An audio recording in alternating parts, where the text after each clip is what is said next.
नमस्कार दोस्तों, स्वागत है आप सभी लोगों का। और आज इस वीडियो में हम बात करेंगे सीरम एल्बुमिन ब्लड टेस्ट के बारे में। इस वीडियो में हम समझेंगे कि सीरम एल्बुमिन क्या होता है, सीरम एल्बुमिन ब्लड टेस्ट क्यों करवाते हैं, कैसे किया जाता है, इसको करवाते समय आपको किन बातों का ध्यान रखना है, हमारे शरीर में सीरम एल्बुमिन की एक नॉर्मल रेंज क्या होनी चाहिए, और अगर हमारे शरीर में सीरम एल्बुमिन बढ़ा हुआ है या कम है तो इसके एसोसिएटेड क्या क्या कॉम्प्लिकेशन हो सकते हैं, इन सभी के बारे में एक बेसिक इन्फॉर्मेशन आप इस वीडियो में समझेंगे। तो चलिए वीडियो को हम शुरू करते हैं। सबसे पहले दोस्तों हम समझते हैं कि सीरम एल्बुमिन होता क्या है। तो देखिए, एल्बुमिन आपने नाम जरूर सुना होगा, जब भी आप कोई भी मेडिकल टेस्ट करवाने जाते हो तो उसमें एल्बुमिन टेस्ट है वो जरूर करते हैं, ठीक है। तो एल्बुमिन एक तरह का प्रोटीन है, हमारे शरीर में एक तरह का प्रोटीन होता है जो हमारे ब्लड सर्कुलेशन में ये सर्कुलेट करता रहता है, ठीक है। सीरम जो एल्बुमिन है वो सिंथेसिस होता है किसमें, लीवर में। लीवर इसको बनाता है और बनाने के बाद शरीर के ब्लड सर्कुलेशन तक उसको भेजता है, ठीक है।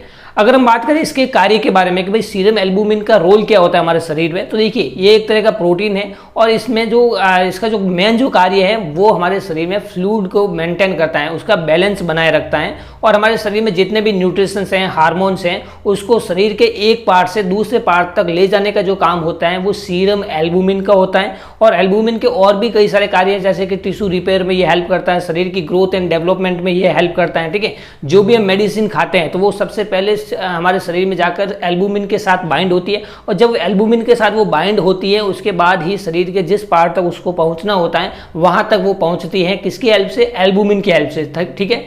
इसी वजह से हम कहते हैं कि भाई सीरम क्या है, जो भी ड्रग्स खाते हैं उसका प्रोटीन बाइंडिंग लेवल कितना है, ठीक है। तो ये प्रोटीन जो बाइंडिंग होते हैं वो एल्बुमिन के साथ ही ये बाइंड होती है। तो कई सारे इसके रोल हैं एल्बुमिन के हमारे शरीर में। अगर हम बात करें कि भाई एल्बुमिन जो टेस्ट है वो डॉक्टर क्यों करवाने के लिए बोलते हैं, तो देखिए एल्बुमिन का टेस्ट अगर आपके शरीर में लीवर रिलेटेड किसी तरह की प्रॉब्लम है या आपको किडनी रिलेटेड किसी तरह की प्रॉब्लम है तो डॉक्टर आपको एल्बुमिन टेस्ट करवाने के लिए बोल सकते हैं, ठीक है। अगर कोई पेशेंट है जिसको जॉन्डिस की प्रॉब्लम हो गई है या उनका अनएक्सप्लेन वेट लॉस हो रहा है, उसको अनएक्सप्लेन उनका शरीर में थकान रहती है, ठीक है, उनकी जो आंखों के चारों ओर सूजन रहती है, लेग्स में सूजन रहती है, पेट में सूजन है, तो ये सारी कंडीशन में डॉक्टर आपको एल्बुमिन टेस्ट करवाने के लिए बोल सकते हैं। और एल्बुमिन को एक स्पेसिफिक टेस्ट नहीं होता है, ये पूरा एलएफटी टेस्ट होता है, लीवर फंक्शन टेस्ट होता है, जिसमें कई सारे लेवल और भी देखे जाते हैं, जैसे एसजीपीटी है, एसजीओटी है, बिलिरुबिन लेवल कितना है, ठीक है, कई सारे और भी लेवल देखते हैं। उसके साथ साथ केएफटी टेस्ट भी करवाया जाता है। केएफटी मतलब किडनी फंक्शन टेस्ट, जिसमें क्रिएटिनिन लेवल है, बिलिरुबिन लेवल है,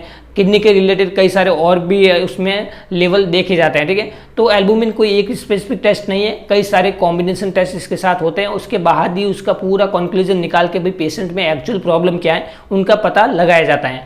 अब हम दोस्तों बात करते हैं कि भाई ये सीरम एल्बुमिन टेस्ट करवाते समय आपको किन बातों का ध्यान रखना है। देखिए, सीरम एल्बुमिन टेस्ट करवाने के वक्त आपको डॉक्टर हैं, आपका ब्लड सैंपल भी ले सकता है, आपका यूरिन सैंपल भी ले सकता है, ठीक है। ब्लड सैंपल अगर आपका लेता है तो डॉक्टर, अगर आप कोई भी मेडिसिन खा रहे हो, जैसे कोई इंसुलिन आप ले रहे हो या एनाबेलिक कोई स्टेरॉइड ले रहे हो, ठीक है, या कोई भी ग्रोथ हार्मोन की कोई मेडिसिन वगैरह ले रहे हो, तो अपने डॉक्टर को ये टेस्ट करवाने से पहले आपको जरूर बताना चाहिए। अगर आप नहीं बताओगे तो आपके कहीं न कहीं सीरम एल्बुमिन टेस्ट को ये अफेक्ट कर सकता है, गलत रीडिंग आपको दे सकता है, ठीक है। तो ये सारी प्रॉब्लम अपने डॉक्टर को सबसे पहले आपको बताना चाहिए।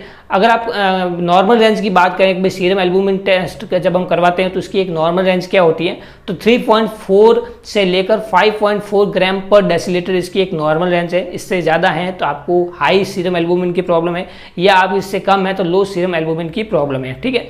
अब हम दोस्तों बात करते हैं कि अगर किसी पेशेंट में लो सीरम एल्बुमिन आ रहा है, अगर आपका सीरम एल्बुमिन लेवल है 2.2 आ रहा है या 1 आ रहा है, ठीक है, तो आपको इसके एसोसिएटेड क्या क्या कॉम्प्लिकेशन हो सकते हैं या कौन से ऐसी कॉम्प्लिकेशन है जिसमें हमारा सीरम एल्बुमिन लेवल है वो लो आता है। सबसे जो पहली प्रॉब्लम, अगर आपको लीवर रिलेटेड किसी तरह की प्रॉब्लम है, जैसे लीवर सिरोसिस की प्रॉब्लम है, हेपेटाइटिस की प्रॉब्लम है, फैटी लीवर की प्रॉब्लम है, एनलार्जमेंट ऑफ द लीवर की प्रॉब्लम है, लीवर के रिलेटेड जितने भी प्रकार की अगर प्रॉब्लम है तो आपका जो सीरम एल्बुमिन लेवल है वो लो आएगा। क्योंकि देखो एल्बुमिन कहाँ बनता है, लीवर में बनता है, और लीवर ही आपको किसी तरह का डैमेज है या खराब है तो एल्बुमिन लेवल भी अफेक्ट होगा, ओके। दूसरी प्रॉब्लम है किडनी रिलेटेड जितने भी प्रकार के डिजीज है, नेफ्रोटिक सिंड्रोम की प्रॉब्लम है, रेनल फेलियर की प्रॉब्लम है, किडनी फेलियर की प्रॉब्लम है, तो वहां पर भी आपका सीरम एल्बुमिन है वो लो आएगा, ठीक है। तो किडनी के रिलेटेड प्रॉब्लम है, लीवर के रिलेटेड प्रॉब्लम में सीरम एल्बुमिन लो आता है। मेल न्यूट्रिशन की अगर किसी को प्रॉब्लम है तो वहां पर भी आपका सीरम एल्बुमिन लेवल है वो लो आएगा। अगर किसी व्यक्ति के शरीर में इन्फ्लेमेशन की प्रॉब्लम है, क्रॉन्स डिजीज की प्रॉब्लम है, या किसी व्यक्ति का अभी हाल ही फिलहाल में शॉक लगा है, तो ये सारी जो कंडीशन होती है उसमें सीरम एल्बुमिन लेवल है वो हमेशा आपको लो देखने को मिलेगा। अब हम दोस्तों बात करते हैं कि ऐसी कौन सी कंडीशन है वहां पर हमें सीरम एल्बुमिन लेवल है वो हमें बढ़ा हुआ मिलता है। ठीक है, तो देखिए सबसे जो पहली प्रॉब्लम है डिहाइड्रेशन। अगर किसी व्यक्ति के शरीर में पानी की कमी हो गई है तो वहां पर उनका जो सीरम एल्बुमिन लेवल है वो बढ़ा हुआ मिलेगा। ठीक है, अगर कोई व्यक्ति जो हाई प्रोटीन कंटेनिंग डाइट खा रहे हैं तो वहां पर भी उनका सीरम एल्बुमिन लेवल है वो बढ़ा हुआ मिलेगा। तो ये सारी कंडीशन होती है जहां पर हमें serum albumin level low and high देखने को मिलता है। दोस्तों आशा करता हूं कि आपको इस वीडियो में सीरम एल्बुमिन ब्लड टेस्ट के बारे में एक बेसिक नॉलेज मिली होगी। अगर वीडियो पसंद आए तो वीडियो को लाइक कीजिए। अगर आप हमारे चैनल में पहली बार हैं तो चैनल को सब्सक्राइब कीजिए, सामने लगे बेल आइकन पर भी क्लिक कीजिए जिससे हमारा आने वाला हर एक नया वीडियो आप तक पहुंचेगा सबसे पहले। जय हिंद, वंदे मातरम।